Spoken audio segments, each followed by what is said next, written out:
Hey guys, welcome to my channel. Today we are doing the take 2 on my most popular video so far, which is which Chanel is real. Today in take 2 we'll be doing the Chanel Classic Flap in Caviar in black. So stay tuned.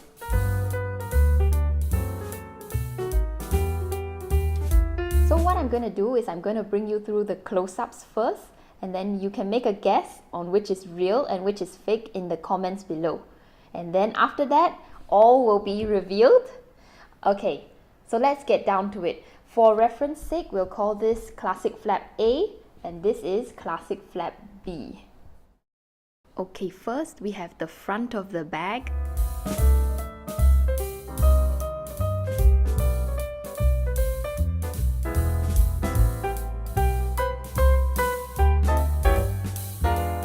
Now the lock, let's see how it turns.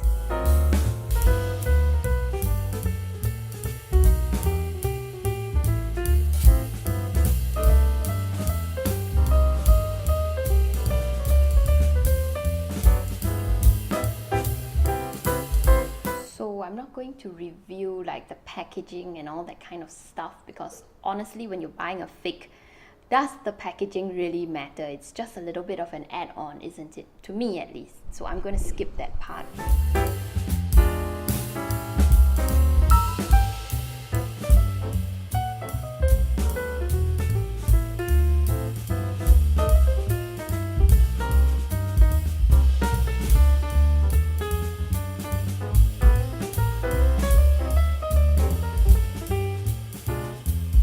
Okay, now we go to the inside of the bag.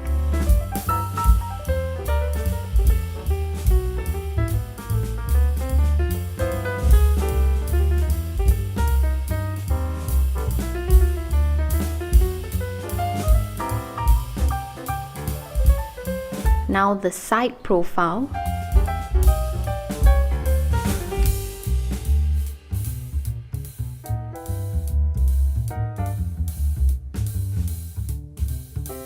Then to the back of the bag.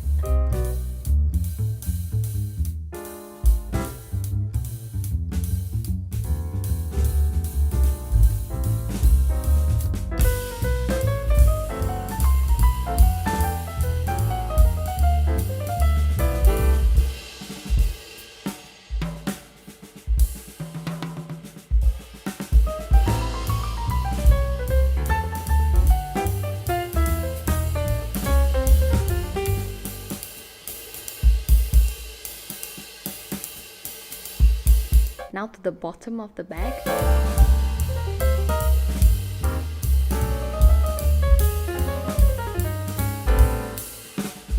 Next, I'm going to show you the chains. So let me just find the part where the kind of the leather is joined together in the chains.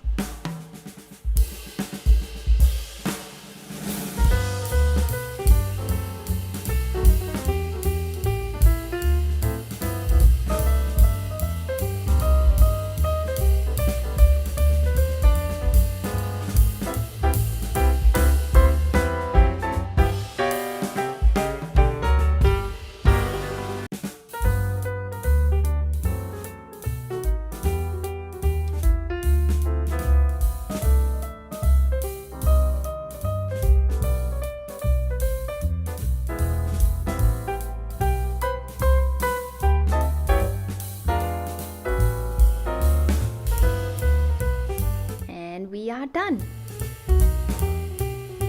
So, which did you guess was the real one? Are you ready for the big reveal? So, are you ready for the big reveal? The real one in today's video is the gold one.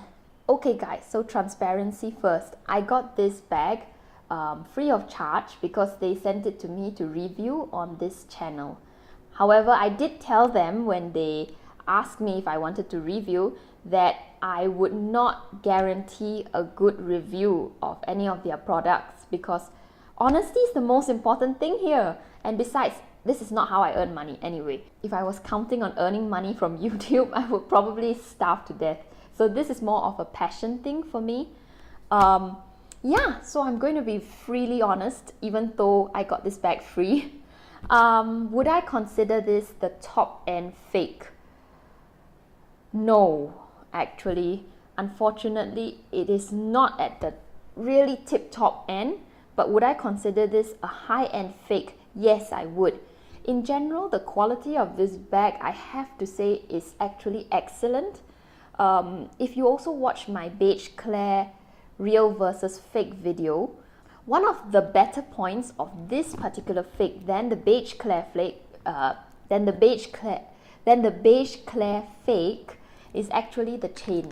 I think they got the chain spot on in this case, whereas in the beige Claire fake, in the beige Claire fake, the chain definitely had issues. It was very stiff, it didn't flow properly.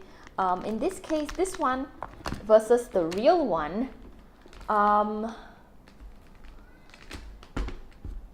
to be fairly honest, I would actually say the chains on the real one are a little bit stiffer. This is just product variance, even in Chanel. Confused because I think it doesn't really matter where it's made from. It's just that my experience, the ones that were made in USA, was just always the quality was just always, I don't even know how some stuff get through quality control.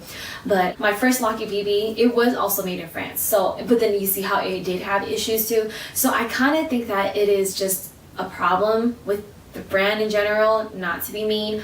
I absolutely like Louis Vuitton, but I kind of think that this will be my last purchase from Louis Vuitton until a very long while. Like, I just think that the quality, you know, prices are going up, quality is going down, and I will be completely honest. I purchased the Alma BB and the corset at the same time. And because the Alma BB came and it was not in perfect condition, it really kills my mood for my corset. Like, my corset came in perfect condition, but I don't know, I guess it was just that feeling that I just couldn't stop thinking about the Alma BB being a defective item. I was actually, so between the Alma BB and the corset, I was actually more excited to get the Alma BB because I've been wanting the Alma BB for years, and I mean years.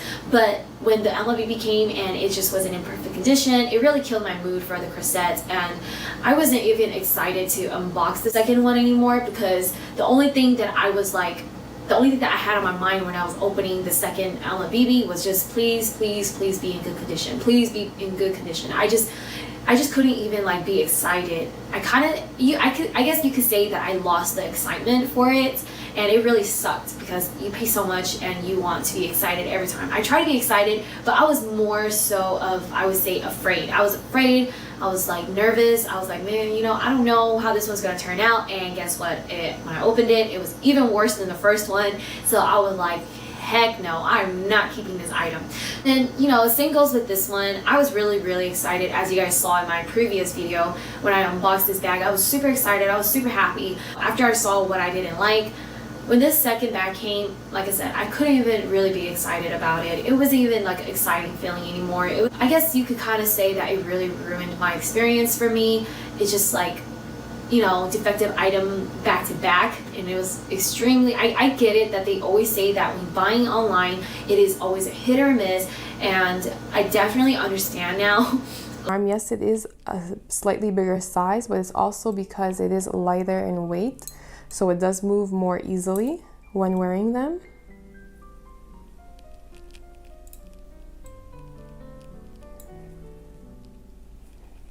What do you guys think? Leave your comments in the comment section below. All in all, I am very impressed with the level of detail of the replica bracelet. I mean, for only $20, you do get a bracelet that looks almost exactly like the real thing.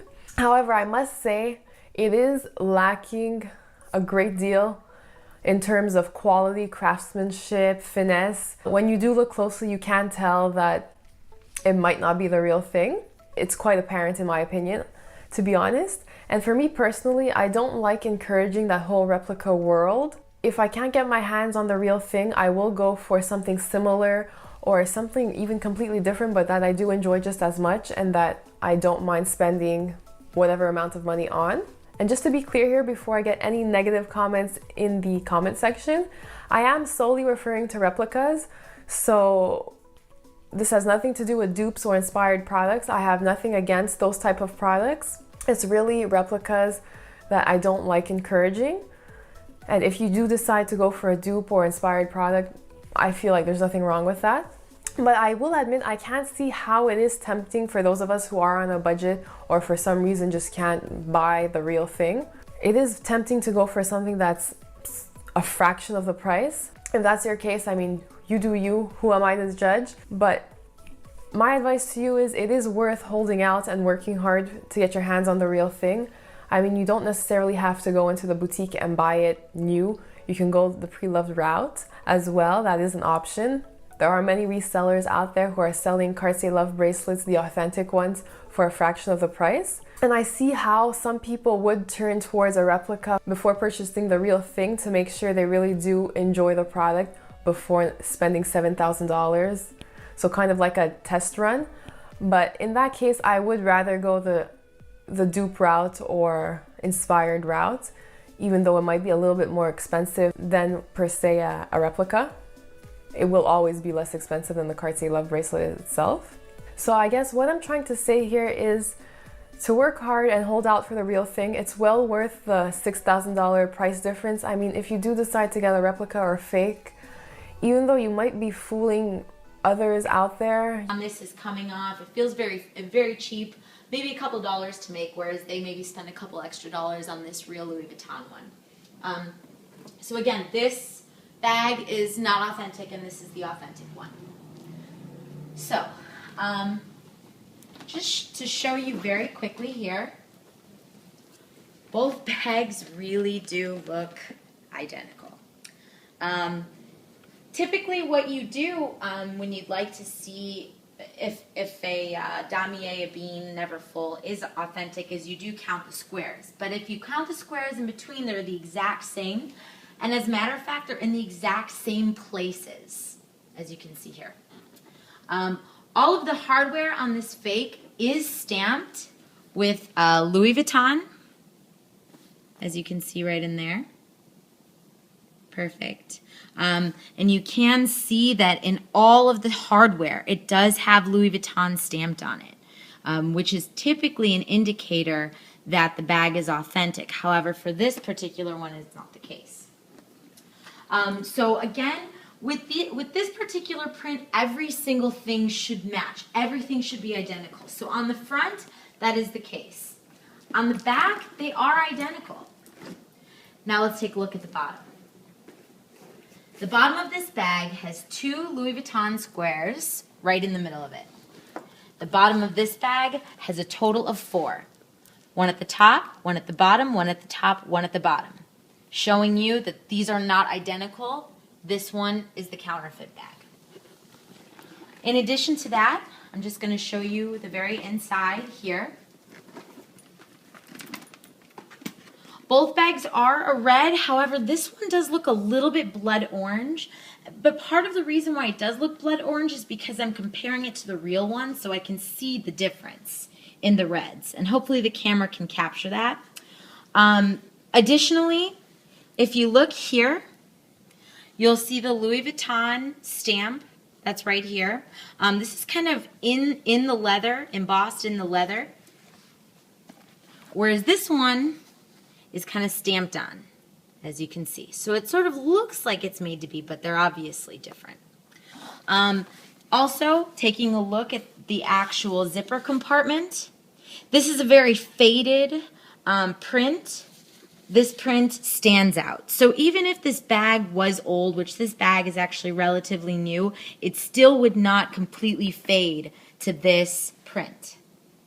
One thing that also really showed me that this bag was counterfeit is if you look here, this is the date code by Louis Vuitton here. As you can see, it's a piece of leather and stamped into it is the date code. On this particular bag, it also has that, but this is a fake piece